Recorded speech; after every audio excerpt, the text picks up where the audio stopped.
Hey, comrades. Hope you're all doing well. Go ahead, like, share, subscribe, comment. We're on to. We're not going to deal with Snow White's Bond story this week because we get her whole squad in a future chapter, so we'll deal with it all at that point. But we are going to talk about it as the next event. The next event in line, event number 6, is Maids in Valentine. And this focuses on the maids. So this event starts off, we're introduced to the maids. There's Coco, Ade, and Soda. Get it? I don't know what the fuck Ada is. Maybe it's tea in Korean or something. But obviously Coco is hot cocoa and soda is soda. Anyway, they're getting chocolates ready for Valentine's Day. Valentine's Day, of course, internationally is a very chocolate-heavy day. Mustang comes by because they're Tetra, because I don't know if I mentioned this before, but Tetra, no, I have in one of the Bond stories. Tetra's kind of in charge of like entertainment and all that stuff, and so all the Nikkes that are involved around like this Maid Cafe, for example, it's going to be Tetra. So he's like, oh, it's wonderful, like whatever French bullshit he says, and everything's great and everything's perfect. And he tastes the chocolate. He's like, oh, it's terrible. There is no love in this chocolate. Also, it's made of Splendid. I'm going to cancel the event. You have 2 days, or you have a few days to fix it, or the whole event's going to get canceled. The maids are super stunned and they're saddened. But at that point, fortunately, we stop by. The maids beg us for help. Help them with their chocolate as well as just get their overall service up and ready to go. We accept and they all get super pumped. So Coco brings me into the cafe and the girls try their special Valentine's welcome. They're okay. Then Coco brings out a rice ball shaped like a heart. It's pretty good, but a bit gross looking. It's like covered in red and stuff. Next up, Ada. She has chocolate and it tastes fantastic. As we're complimenting the maids, someone comes into the cafe. It's a Signal, another Nikke. She is here for the chocolate making class, but the class is not started yet because the event got postponed because they got to like fix everything and whatnot. And so Ada comes out and tells her about this. She's very disappointed, but then Ada sees that she's already made chocolate, and that even if they're not going to do the full event, she can like give her some pointers. At that point, Signal notices that we're there. She freaks out, drops a bunch of the chocolates. Reach down to help her find out. We reached down to help her pick up all the chocolates and find that the biggest chocolate she made is actually one with a letter on it that says, "For my darling commander." Right, so it's for us. 30 minutes later, Soda and Coco have come out, and they're all talking about the chocolate making with Signal. Her chocolate tastes different. Is it made with love? Possibly. Maybe that's why it tastes so much better. At that point, Signal mentions that there is a chocolate shop out on the surface, and she shows Coco an image of it on her phone. It was super famous on the surface before everyone had to come down to the Ark. Coco wants to go, but Ade reminds her that they are not approved for mission to the surface, and they're not going to get approved for like a chocolate recipe unless. And then all the maids look at me. So we find ourselves on the surface. We're able to find the chocolate factory pretty quickly. We break in, and it's a complete disaster. Soda, whose main thing is cleaning, she starts cleaning, and we offer to help, but then she spills a bunch of water, and we're like, okay, enough of this bullshit. We head back to where Ada's standing. We chat with her about what is going on, and then she mentions she's going to search around the place. At that juncture, all the machines start up. And of course, it was Soda, because she's clumsy as shit. At least she has a massive heart. Anyway. The AI that used to run the factory pops in. He's the manager of this place. We talk about wanting to learn how to make chocolate, and it assigns us the task of getting ingredients. So fuck it, why not? We all play along. The maids and I, the maids and us, the commander, we go find the ingredients. They're pretty easy. They're just all frozen, but they're there. The girls get super excited about making chocolates for realsies, all expressing they never had real chocolate that's always been made of Splendimin. Even Ade is super excited. After talking about that for a bit, we head back to the manager. He gives us instructions. You got to roast the beans, you got to peel them, you got to mix spices. Coco asks if ketchup is okay, and the manager is like, YOLO, why not? At this point, Ada's like, what? And then the last step is getting the cocoa butter. So the chocolate does not turn out well at all. We discuss this, and the manager calls the maids out. They were trying to make Valentine's Day chocolate without love. So again, they need to have love. Ade is like, oh shit, that's what Mustang told us too. Damn, I forgot. He then calls us out to say that we are like the maids. He calls us out and we say that we like the maids. That gets them all hot and bothered because they like us too. And then Coco and Soda sit next to us and they squeeze us, start massaging us. Soda takes a little too far and she almost starts to break bones, but we get her to calm down. At that point, Ada starts grilling us. And at that point, we stop them. We're like, all right. Listen, y'all, you just need to be yourselves. I love you guys because you are who you are, not because you're trying to do all this crazy bullshit. And what we want is for them to be themselves. So then they make new chocolate and we eat it. It's a little better. Back to the arc, we want to help inspire them. So we tell each one of them that they're incredible and they get super excited. The AI mentions children. And then we talk about how it's, we call it out for being lonely. And it admits that it's been nice having us around. And that we promise, or before we head back to the arc, did I say we head back to the arc? Oh yeah, a little bit before we head back to the arc. It admits that it's nice having us around and we promise to visit next year, which makes it very happy. Upon our return at this juncture, the maids talk about how they should think about what they should think about when they're making chocolate for Valentine's Day. And they decide that they can't think about us because it's making chocolate for us, but that they can just think about the customers. So back at the cafe, after the chocolate's been done and everything, Mustang is there. He's back to judge, determine if the event's going to go forward or not. And this time he loves it because it was made with love. Aww. The event's on. The maids are juiced up again, and they want us to stay and help. So we do. At the end of the day, the maids have sold out, and the whole event's been extremely successful. But they have no chocolate for us. They freak out a little bit, but we calm them down. We find some of the reject chocolate that they didn't sell, and we say, this will work. And they feed us. They all take turns feeding us chocolate, and we all enjoy the evening together. Later on, who knows how long, sometime later in the factory, the AI is waiting to be visited again when Privity, Milk, and Signal show up, along with us, apparently. Privity wants to make chocolate for us, but she's trying to keep it a secret. And Milk mentions that she's already given us chocolate. And then her and Privity and Milk start freaking out and fighting each other, as not physically fighting necessarily, but yelling at each other and all this stuff, while Signal, the AI, and I watch. And at some point, the AI steps in and forces Privity to stop. And that wraps up the event. So let's discuss the maids, because they don't come up in the story. They're pretty much just like an event cast. The leader of the maids is Coco. So they are opening up, with Coco's Bond story, they're opening up a new maid cafe inside the outpost. And it's Made for You. Made for You is actually the name of their squad. So Coco gets super excited to see us and runs out. Ada reminds her that she needs to be taking orders first and doing her job, and then we can hang out. We go and sit down with the counters, and we're about ready to order food, but the counters get kind of sketchy about all the names of the food. They got a lot of funny names. But we'll finally order. Neon compliments Coco as she is constructing a ketchup beetle for another patron on their dish. At that point, a man at a nearby table starts mumbling. Then a thug comes in, calls him the doctor, and threatens him before dragging him off. Ainz and Neon think it's like one of those pranks that you get online, like literally. They're like, oh, it's one of those like TikTok pranks. But we're like, I don't know, maybe we should investigate. And so we call Coco over. Coco gets very concerned. She doesn't like people getting kidnapped from her cafe. And then she also mentions that there's been some other shady individuals coming around her recently. So she decides to come with us as we track the perp, which we eventually find leads to a shady bar. It's pretty easy to follow Coco because she has a giant fucking umbrella. So we head into the bar, and she uses her umbrella as some sort of like not exam, like a scanning device. So she's able to check on all the patrons. And we find that the guy we followed is here. And at that point, he's like, hey, let me see your IDs. What are you doing here? So we show him our IDs, and he finds out that we're a government agent. So at that point, he challenges us. Coco brings up the kidnapping the guy's doing, and then he threatens us. Coco gets mad and wants to dispatch justice. So she tries to lock the door. She's too short because she's little. So we have to lock the door for her. At that point, Coco takes out all the thugs with paper planes and sharp straws and everything. And she folds the paper planes to such a point where they're like a shuriken essentially, and the straws and all this stuff. It's like very Maid style attacks. Also, she puts poison on them. Oh my goodness. At that point, the boss gets knocked out. The boss comes down, and then she knocks the boss out with a whack to the back of the head. We find the doctor. He's in a secret room, and he thanks us for saving him, but insists that we need to go to Elsion headquarters because the thugs stole a code that would cause all the Elsion Nikkes to explode.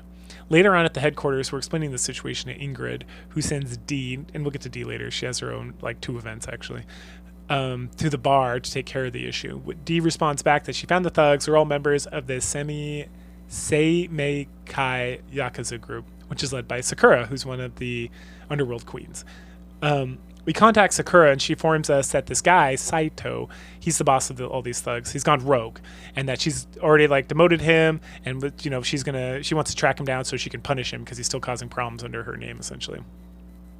So she gives us a bunch of intel. She essentially tells us that we have 5 hours before the codes will be transmitted, and that we still don't know where she's at. So we contact Ingrid at that point, who reaches out to Exia, the hacker, for help.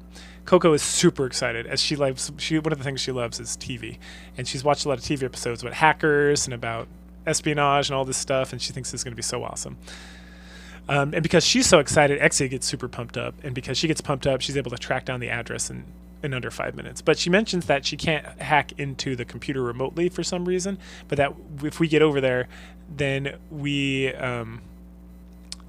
can manually get into it, and we can stop the explosion from occurring. So we quickly head over that way. Coco dispatches etiquette upon the thugs, clearing out the whole place.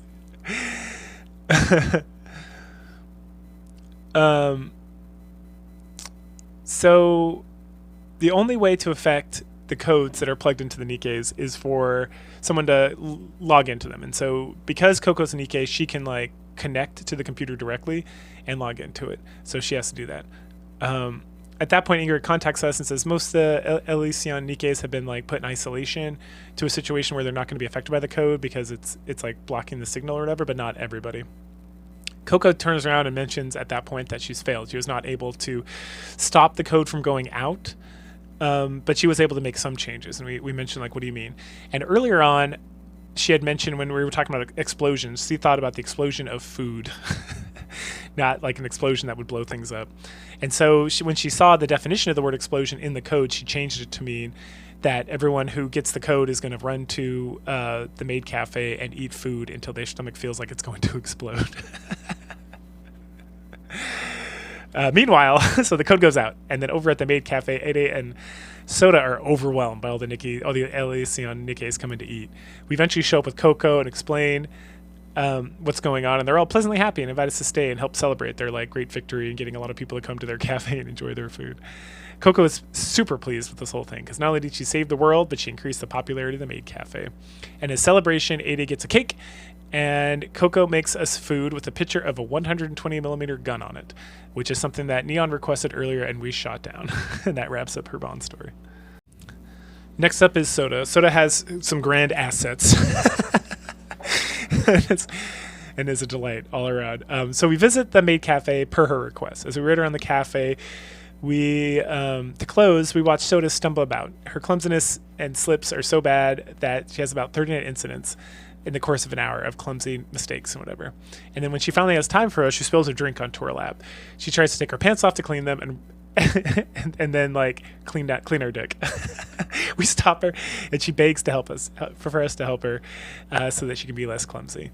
She begs and begs, and eventually we agree. So the next day we show up to work with Soda. This does not go well. Coco comes over to help, still no success. We spend the entire morning working with her so that she can be less clumsy and see what's going on, to no avail. And eventually the Maid Cafe has to open up.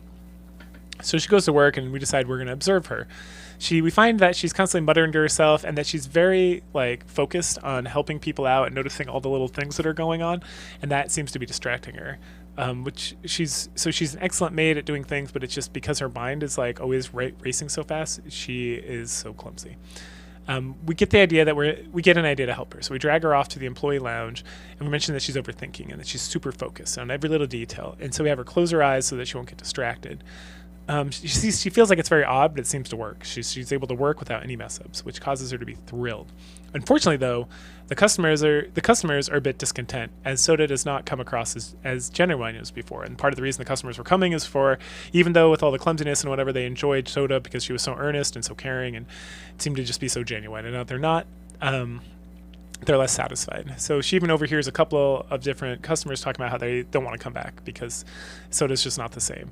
At that point, Soda apologizes to everyone and runs to the cafe. We're able to track her down to her room. Once we're there, we talk to her about her hyper-focus and if there's anything she can do about it. She reveals that she always wanted to become a maid to make people happy, despite being stuck in the arc. She's sad, though, because she feels like she's being a burden based on these mistakes. And we tell her that she's wrong. And that's why we came to talk to her. And then we go back in time 30 minutes. And at the cafe, after she runs out, The customers ask what's going on, and we explain. They then talk about how they love Soda, and she's always smiling, and she's always willing to help, and they don't mind the clumsiness at all. It just is like one of her quirks. So going back to her room, Soda doesn't quite believe us with the story, but we're able to convince her to keep working on it, and she finally agrees. A few days later, we arrive at the cafe, and Soda is running it by herself. Ada beckons us to the back lounge, and her and Coco explain that Soda has been extra motivated lately, even though she's still making mistakes. And then the lunch rush hits, and Ada forces Soda to come take a break with us because she's been running the cafe by herself all morning. We talk to her, and she tries to take our pants off again due to another spillage. We stop her and continue to encourage her to do the best she can and smile and be great. She mentions going back out, but that she needs some encouragement, so we kiss her. Then she slyly says that she needs some more encouragement. So fade to black, because we fuck. And then quite a bit later, after the lunch rush is already gone, we come out of the back room.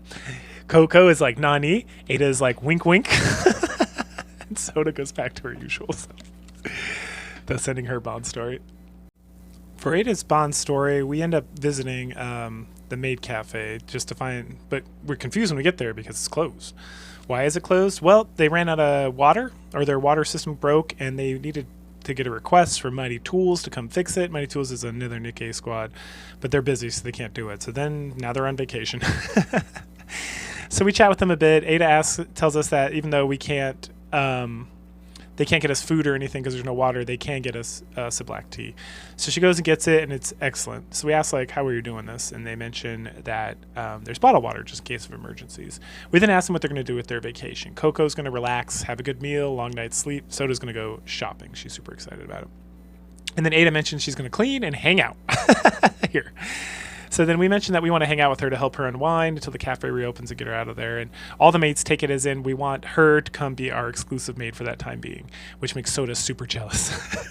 Before we can try to talk our way out of that, Coco wishes Ada luck to become, as she's the perfect maid, and she's looking for, and Ada says she's super looking forward to serving us. And I guess we're just going to roll with it because YOLO. The next morning, Ada shows up with coffee and toast, and then cleans up our place super fast. So it's all nice.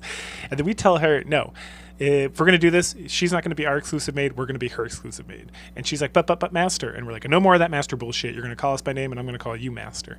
And she gets very flustered because she doesn't know what to do because she's a maid and she's serving people, not giving other people directions. So we talk about it a little bit and what she can do and all this stuff. And she's like, I don't know. But finally she's like, accepts it. And so we start serving her, and it's ridiculous, and we're terrible at it. So she laughs and then apologizes. And it's like, no. We're your exclusive maid. And at that point, she's like, well, I still don't know what to do. And then she mentions that she hasn't had breakfast yet. So we're like, all right, I got a place we can go where we can get breakfast. So at that point, we escort Ada to a really fancy restaurant, and she's awkward about the whole thing. And we have to lead her because she keeps trying to be a maid, and we have to show her that you are not a maid, we are the maid. So we get her set down, and she doesn't know what she wants. She doesn't know what tastes good and what doesn't taste good. So we decide to order everything, and that way she can taste everything and figure out what she wants. And she ends up liking everything, but she likes the most, I think it's called omer rice. It's like an egg dish. I'm assuming it's Korean. I've never heard of it outside of there. But she loves it so much, so we take ketchup and draw a really crappy heart on it. Not crappy on purpose, but because we're bad at everything that has to do with not being a commander. And she laughs, and she loves it so much. And then we cast a magic spell to make all her food taste good forever, and she loves that as well. And so as the day starts to come to an end, we escort her back to her room. And she thanks us for being a maid and accompanying her and all this stuff. And she's so excited because she's enjoyed the wonders of enjoying a meal with company and not having to serve anybody. And it's nice to have someone look out for her instead of her always looking out for other people as well. She admits that she's really eagerly looking forward to the days to come where we can continue to serve her. And then after we leave her, we think in our thoughts about how enjoyable it's been to serve and how we've enjoyed our time being Ada's maid thus far. The next day, we get up bright and early so we can prepare ourselves for our master. We head to Ada's room and knock several times, but she doesn't answer, so we head on in and we have to wake her up. She apparently has forgotten that we're going to serve her and be her maid, but she remembers shortly enough. We should give her the omu rice, which is the omelet thing that we made for her, and she mentions that it's not as good as the restaurant, but because it was made with love, it's still very good. At that point, we offer to draw her a bath so that she can clean herself. After she does, she eats the rice, And then she wants to go window shopping. So we go window shopping. She looks at pottery, and we just spend the entire day at the Ark. Upon returning after another wonderful day of spending time together, we suggest that we give her a foot bath / foot massage, which she loves. We find that she's a bit ticklish, but she's having a really good time. And that she mentions that we're good at the massage. After we finish, she's a little bit disappointed that the day has ended so soon and that we got to go. And we mention that we can keep going if she wants, but she's like, no. She seems a bit more anxious at this juncture, even though she's feeling more relaxed. And we're about to leave. We wish her well. And then as we're about to leave, she absentmindedly places her hand on our shoulder, with confusion spreading across her face, because she's starting to want to bang it out. So time goes by, and the last day of us being her exclusive maid draws near. As the clock's about to strike 12, so that the two of us return to our normal roles, her a maid and me as someone being served by a maid, she wants a hug. That's her last request, and we embrace each other. And then the beeping of the phone goes off, so it's time to change. But we hold her a little bit longer because this is the first time she's actually requested something, not by us forcing her to ask something or whatever. And then she admits that she has many desires that have developed over the last week or so. And if she could stop time, she would do nothing more than savor this moment forever. But no matter how much she wants to stay in our arms, she knows that time needs to go on. So she kind of nudges away from us. And she's worried if she doesn't go away now, she won't be able to keep her desires hidden, which is what she wants at the end of the day. Not long after, the Maid Cafe returns to normal. We go to visit one day, and Ada escorts us to the table, and we order an omni-rice made with tender love and care. Coco and Soda question this, and then question how it was for her being our maid for a week. And we mentioned, no, we served her as a maid. And they're like, oh, we want to be exclusive maids too. That sounds awesome. A little bit later, Ada returns with the omni-rice. And then she asks us if we're free the weekend because there's a tea festival she wants to go to, and she wants us to join us. Coco and Soda are shocked by how bold Ada has become. But then we're like, yeah, we'd love to go to the festival with you. She grins very happily.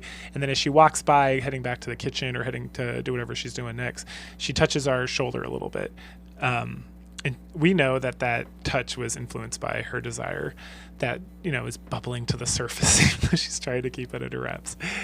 And then we go to eat the heart-shaped omni-rice, and that was made with tender love and care, and it's the best thing we've ever had. And that ends Ada's Bond story. And that ends the event. So go ahead, like, share, subscribe, comment, and I will catch you guys next week for Chapter 7 of the main story. Bye.